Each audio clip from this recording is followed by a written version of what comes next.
I started out preparing for this Shabbat, reading a lot of wonderful and wonky and marvelous descriptions of the fact that there are two creation stories. There just simply are. We tend to think of them as conflated together. There was evening, there was morning, a second, third, fourth day, etc. And then there was the Garden of Eden and the trees in the middle. And Adam and Eve taken from his side. But in fact, there really are two creation stories. And so the suggestion that we all know these stories really well is probably not as accurate as it could be. These stories beg for a very close reading, and that might be something to think about as you go to the rest of your Shabbat, to take a look at Genesis 1 and 2 and see how they differ, which one you feel closer to, why on earth and on heaven, in heaven, there are two creation stories. These are mysteries that I can't answer today, although there are some marvelous sources and texts about them. But as it got closer to sundown yesterday, I said, I think personally I need something else. We're not going to solve the mystery of how the universe got here, no matter how wonky we get and how scientifically advanced we are. So I will say officially, Shabbat Shalom, and welcome to the beginning of our Torah.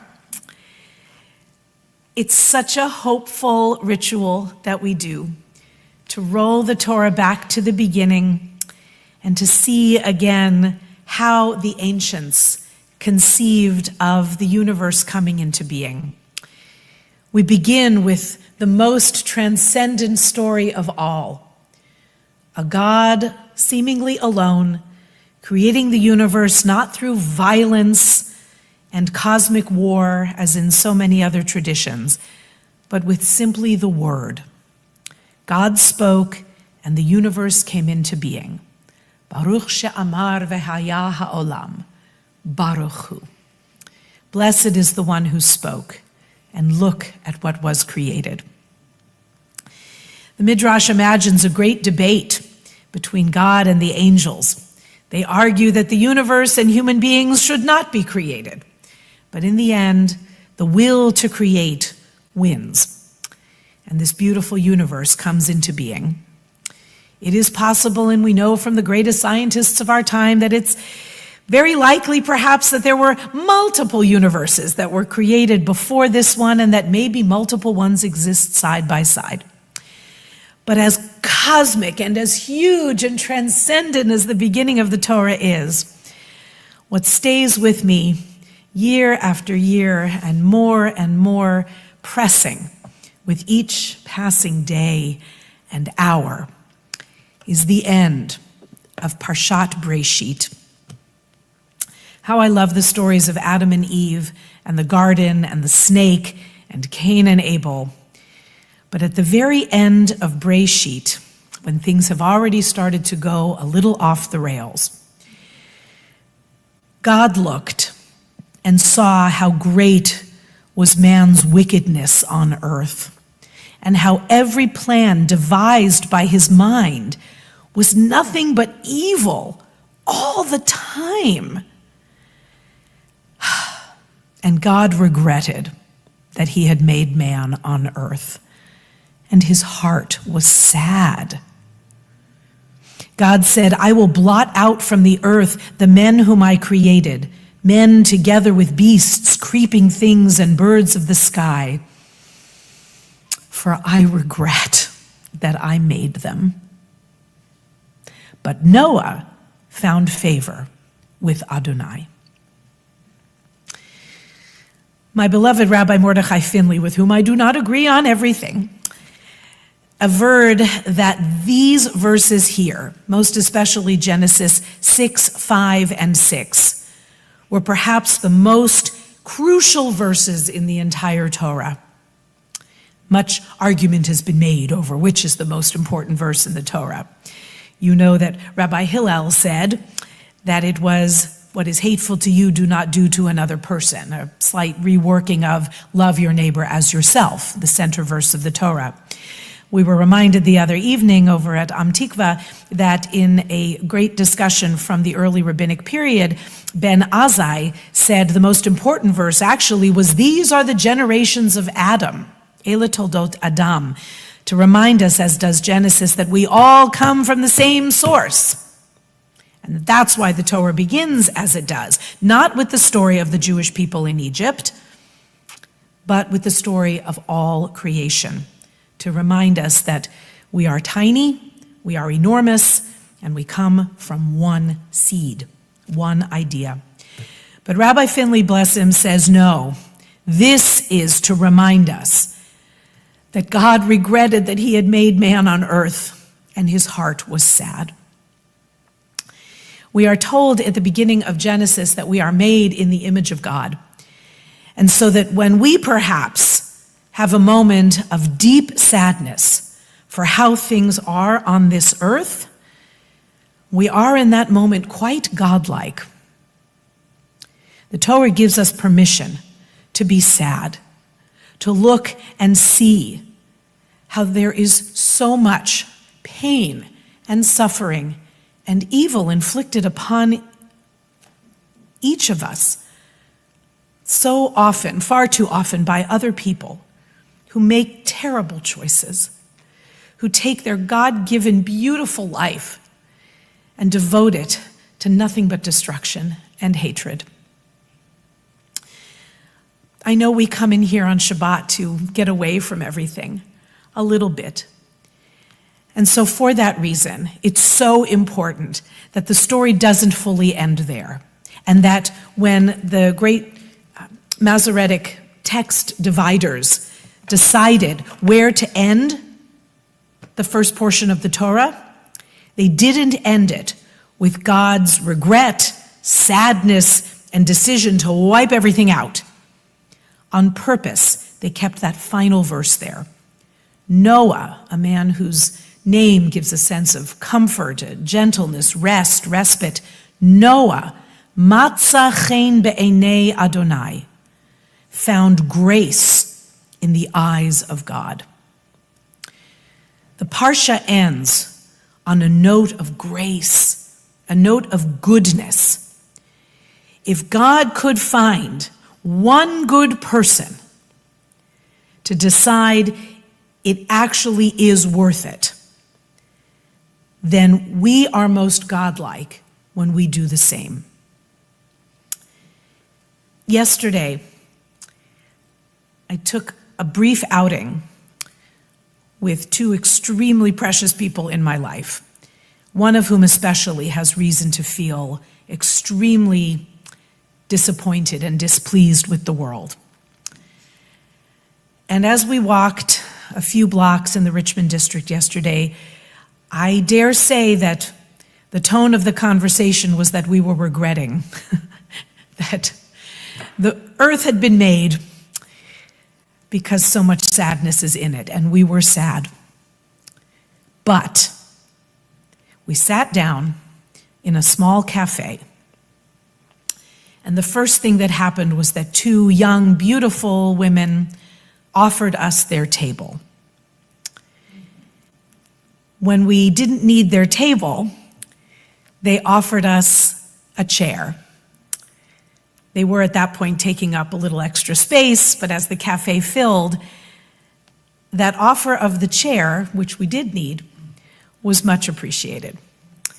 The three of us sat down in the cafe now with 3 chairs, but at a little tiny table, whereupon another young woman, sitting at a couch with a little coffee table, offered to trade places with us so that we could sit at a table that would fit all of the food and drinks, which we actually shared and didn't order a whole lot.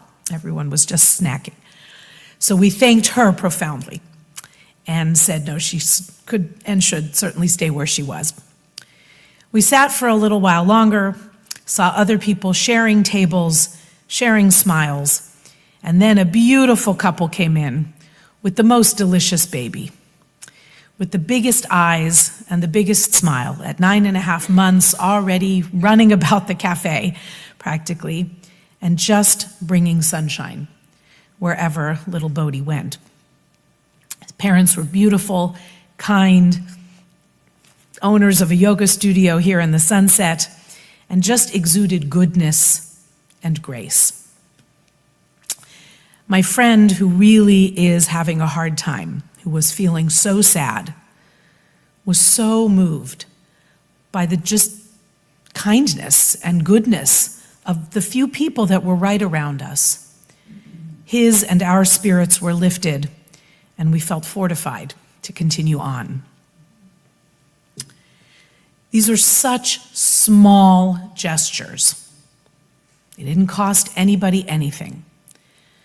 But they reminded 3 people whose hearts were pretty low that there is goodness in this world, and it is worth fighting for.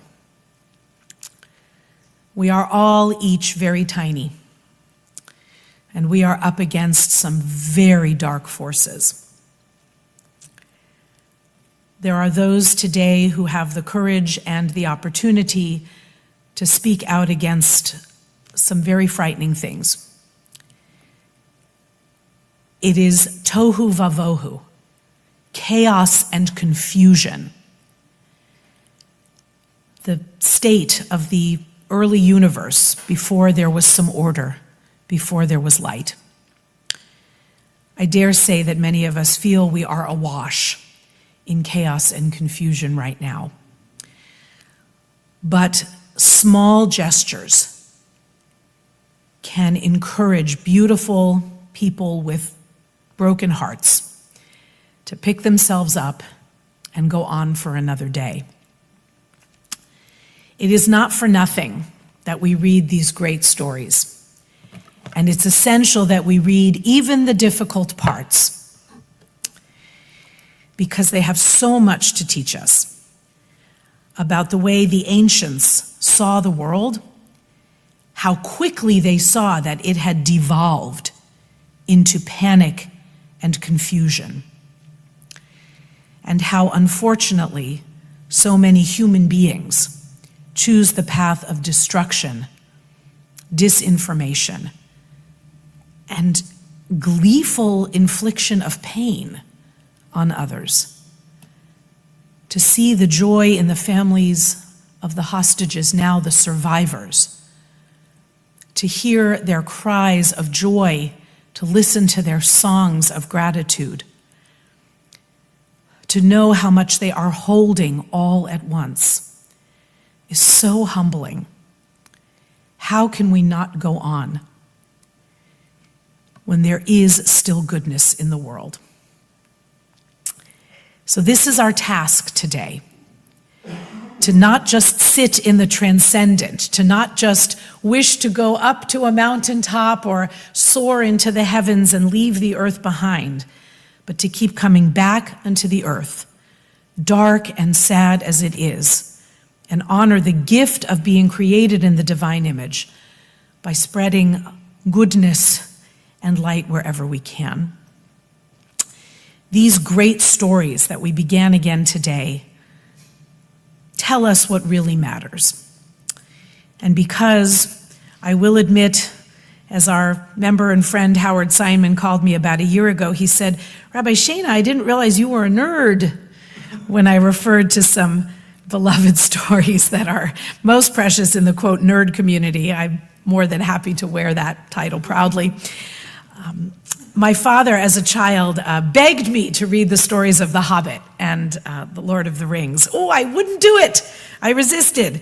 Until my early 30s, I finally picked up The Hobbit and said to my dad, "Well, where's this been my whole life?" It's been a little bit since I quoted from Lord of the Rings, but if you don't mind, I'm going to do that before I wish you a final Shabbat Shalom. When the story is at its darkest, when the tiny hobbits are making their way through Mordor to bring back the Ring of Power, the One Ring, Andy will correct me, they're not quite in Mordor yet when this scene takes place, but they're making their way toward the darkest, most terrifying place in the world to try to set things right because the winds of terror have been unleashed and are wreaking havoc everywhere. And not the main Hobbit, but his sidekick, Samwise Gamgee, says, and this is a quote that means so much to so many people, and we return to it over and over again, when things look their absolute darkest, little Sam says, "It's like in the great stories, Mr. Frodo, the ones that really mattered. Full of darkness and danger they were. And sometimes you didn't want to know the end, because how could the end be happy? How could the world go back to the way it was when so much bad had happened? But in the end, it's only a passing thing, this shadow. Even darkness must pass. A new day will come. And when the sun shines, it will shine out the clearer." Those were the stories that stayed with you, that meant something, even if you were too small to understand why. But I think, Mr. Frodo, I do understand. I know now. Folk in those stories had lots of chances of turning back. Only they didn't. They kept going because they were holding on to something. That there is some good in this world, and it's worth fighting for. With the stories of Genesis, a new day has dawned. Let us keep going, holding on to what is good in this world, friends. We can do it. Shabbat Shalom.